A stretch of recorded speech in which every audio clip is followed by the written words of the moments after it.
Welcome to the webinar called The 5 Myths Stopping You from a Career in Grappling. I'm Sebastian. I'm still as much in love with the sport of grappling as much now when I'm 40 as when I was 7. I love jiu-jitsu, but the problem is that jiu-jitsu doesn't love me back. Jiu-jitsu is very hard. So that's why I've been doing yoga the last 10 plus years to make me stay on the mats for longer. Now, I used to believe that injury prevention and taking care of your body was the absolute number one priority in jiu-jitsu. But that perspective was a bit narrow because that's just for me. My body is important to me, but the longer I've been doing the sport, the more I'm able to zoom out and see the big picture. When I talk to hundreds and thousands of people who did jiu-jitsu, who want to try jiu-jitsu, who heard about jiu-jitsu, who is afraid of jiu-jitsu, who hates jiu-jitsu, who dismisses jiu-jitsu, um, it makes me think more and more about how can we make jiu-jitsu scale, because it's really powerful in so many ways. Everybody who is hooked on the jiu-jitsu drug, like jiu-jitsu saved my life, not all the people get to that point where they are going to continue to do jiu-jitsu no matter what. Very few actually. Most people drop off before blue belt, and 1 out of 1,000 people get a black belt. So we have a quite severe retention problem in jiu-jitsu. So I believe that not enough people are become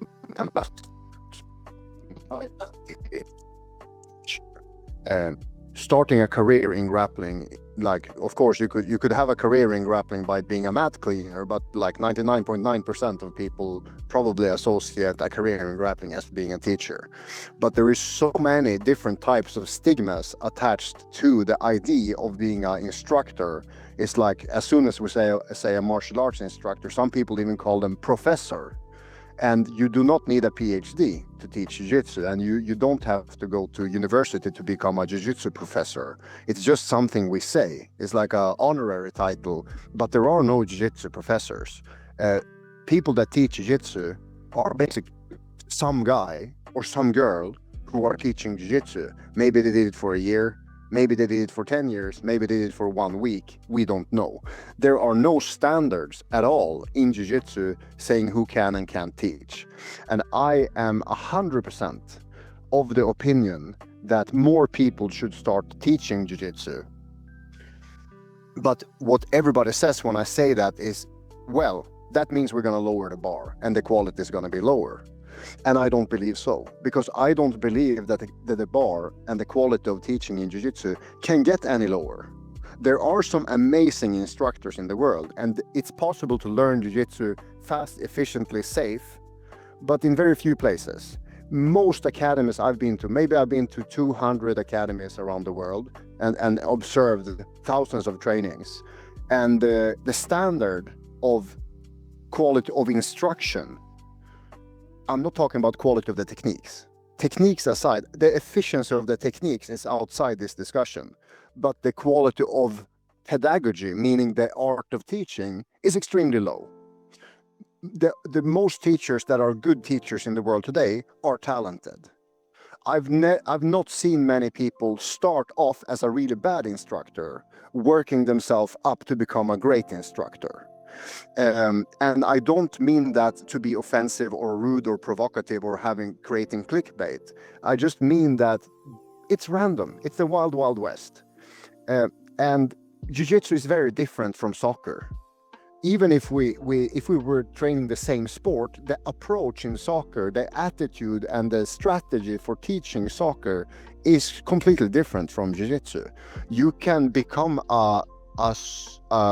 you can take degrees of several kinds. You can't do that in jiu-jitsu. You can't go to university and learn how to teach jiu-jitsu. You can't there is basically no hope for someone who wants to become an instructor and be a good instructor. Your best bet is just winging it, figure it out, trial and error, see what sticks and what doesn't work, and just take charge of the whole project teaching yourself to teach yourself. And that's intimidating, rightfully so. And I don't accuse anybody of being a bad person because they're a bad instructor. One short case, I went to a class a few months ago, and it was a brown belt instructor, and he created a great environment. He had like 25 people in class, some people experienced, some people new. It was a difficult class to teach, and people loved it. Most people loved it, it looked like. It was a nice class. It was just vibe, good rolling, standard jiu-jitsu that felt good. But the quality of instructing was absolutely trash. I counted, like I took notes, 17 details. He was teaching something from closed guard, and he was teaching armbar, triangle, and omoplata, and I think a X-choke as well as all the things that are important in all of those. So 17 important, he said very important details 17 times. That took about 10 minutes, and he had a new guy in class, and I partnered up with a new guy, and he was looking like, he wanted to melt through the floor because he felt so stupid and embarrassed. I had no idea what was just taught, and I've been training jiu-jitsu forever, because it was, the delivery was horrible. The intention was good, but the delivery was horrible. And this is one example out of 10,000 of how not to teach a class. If we look at from a quality perspective, like if we had an ISO certification and you had a guy with a clipboard coming there and like checking off lists, like what's the quality of this instruction? Like let's say it was a army, and like if you don't teach people how to handle a gun, you might blow someone's head off. They have standards, safety standards on how you're supposed to teach when you teach people to handle guns, and both to be disqualified immediately because there are no standards. And because there are no standards and no culture around teaching, it's basically just whoever gets a black belt gets to teach. That doesn't really work. So that's the context behind this seminar. So myth number one that we're going to bust today is that teaching is hard. Teaching is not hard, generally. Some ways of teaching is very difficult. For example, teaching a group of mixed students is much harder than teaching one student. Teaching a private lesson is easy. Teaching a group from white to black belt is much more difficult. Another form of teaching that is very hard is teaching a group. If I have 50 people in the group and I need to address them all at the same time, I need public speaking skills, I need time management skills, I need a lot of skills to handle a group. Whereas compared to, let's say I have 20 people and I say, okay, we're going to do this and this, just show them for 20, 30, 40 seconds, and then I go around and help smaller groups, that form of teaching is much easier. So teaching is not necessarily difficult if you have a strategy that is pre-planned and that fits you.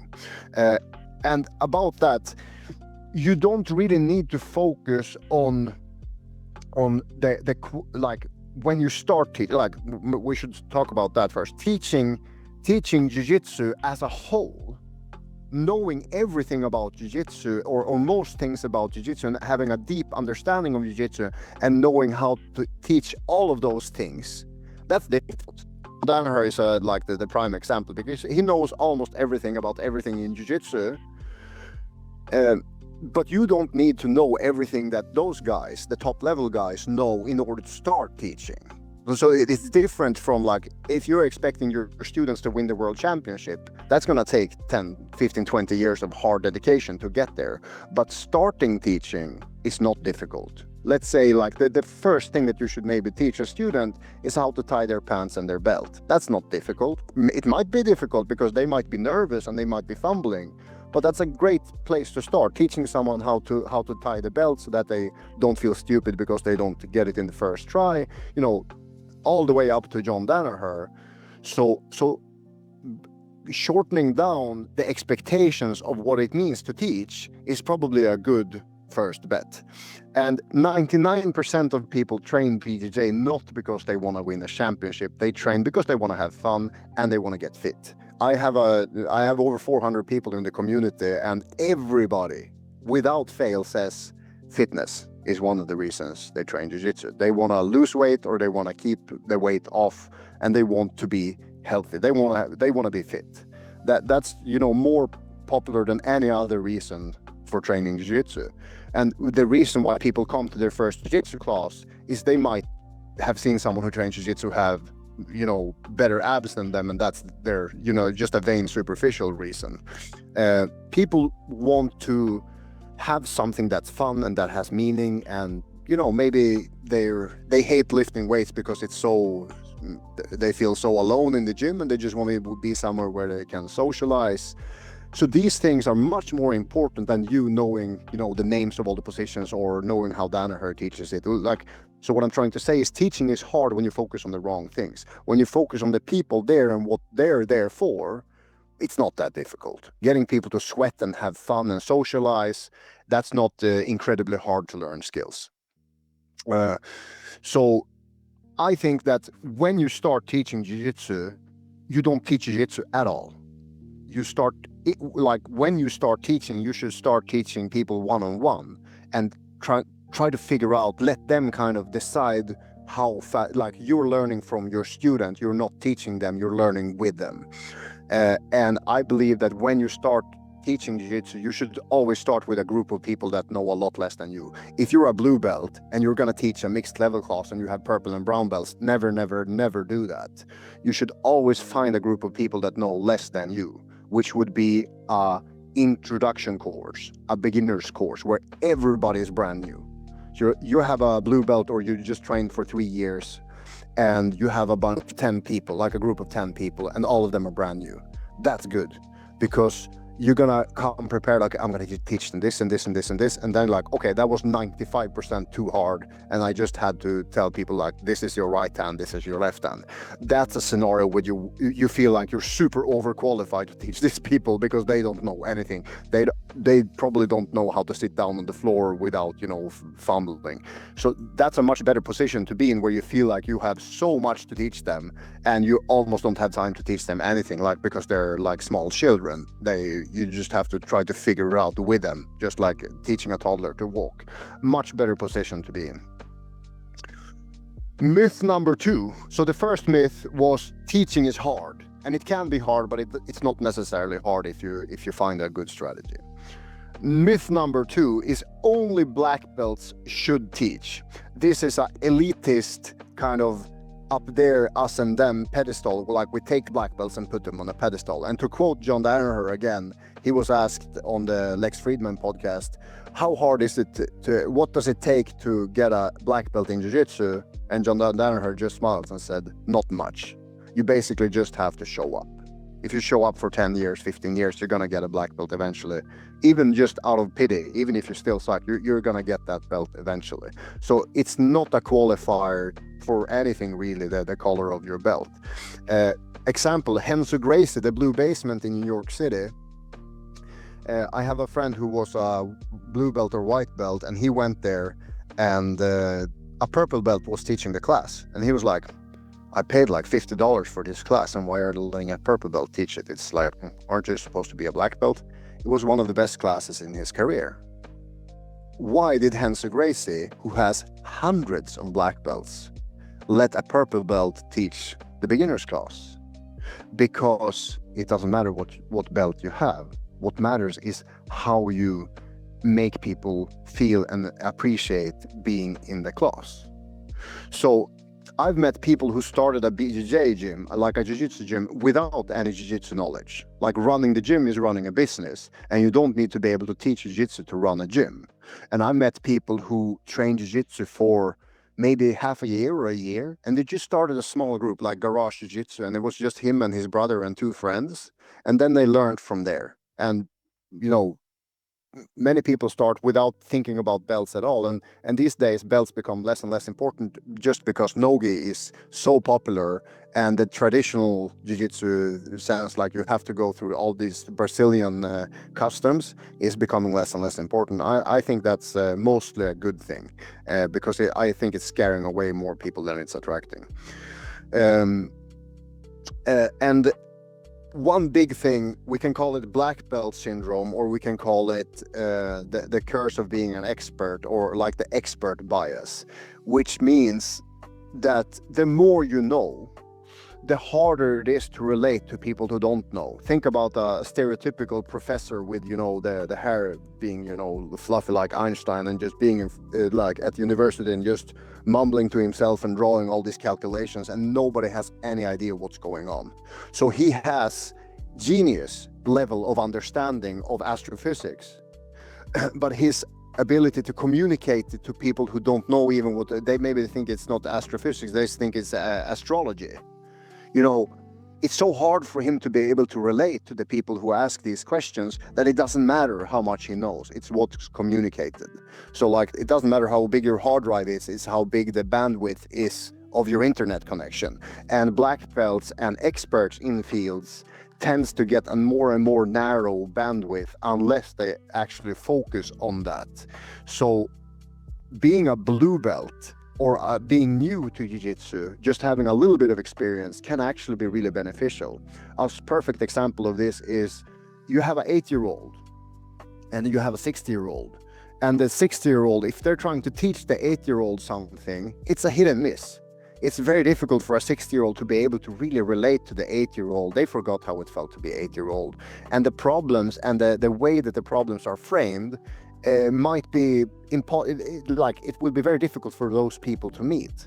Whereas if the 8-year-old has an 11-year-old teaching them, they're in the same tribe, they're in the same team, they're children. It's the children against the adults. The adults are completely unrelatable, and they set the rules, and they're not they can be mean or they can be unjust. But the 11-year-old, they don't have great understanding. They just show you how to do it, and then you're learning. They're just basically acquiring the skills from the 11-year-old. And to say that only black belts are allowed to teach jiu-jitsu is like saying only 50-year-olds are allowed to teach the kids in school what to do. Kids are learning 90%, 95% of what they're learning in school, they're learning from the older kids. So what I'm saying is we should allow these kids to teach each other. And okay, it's gonna be like a blind leading a blind sometimes, but that's why you have the main instructor. So if a blue belt is teaching a white belt something completely wrong, then the black belt can say after class, like, look, I saw that you taught it like this. It's actually the opposite, and here is the justification. And then the blue belt will kind of be all red and like, oh, I feel so stupid. Then don't worry about it. Just correct it next time. It's fine. Like, I think that's much healthier. Myth number 3: details is everything. It's all about the details. I see this everywhere. It's all about the details. Details is so important for jiu-jitsu. You have to get it all right. Yeah, in the end, but not in the start. When you start teaching a technique, don't start teaching the technique. Start teaching why are we looking at this technique and not all of the other techniques? Why are we looking at this specific situation? Why are we prioritizing this?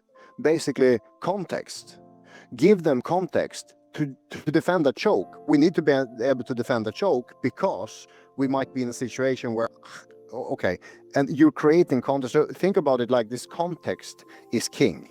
Focus if you're teaching for 2 minutes, create the context for at least 30 seconds. So 25 to 30% of the instructions you're giving should be why, and giving them kind of the entry to the situation. Instead of just, okay, today we're drilling half guard with a lapel, and then blah, blah, blah, blah. But why? And how, and why not the other thing? That's what people are thinking when you start teaching. So focus on context and not just the content. Yeah, and another big thing is letting people fail.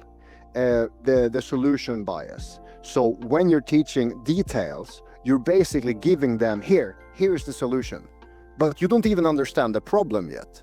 You have to let students understand the problem and even do things incorrectly, because doing things wrong is the context.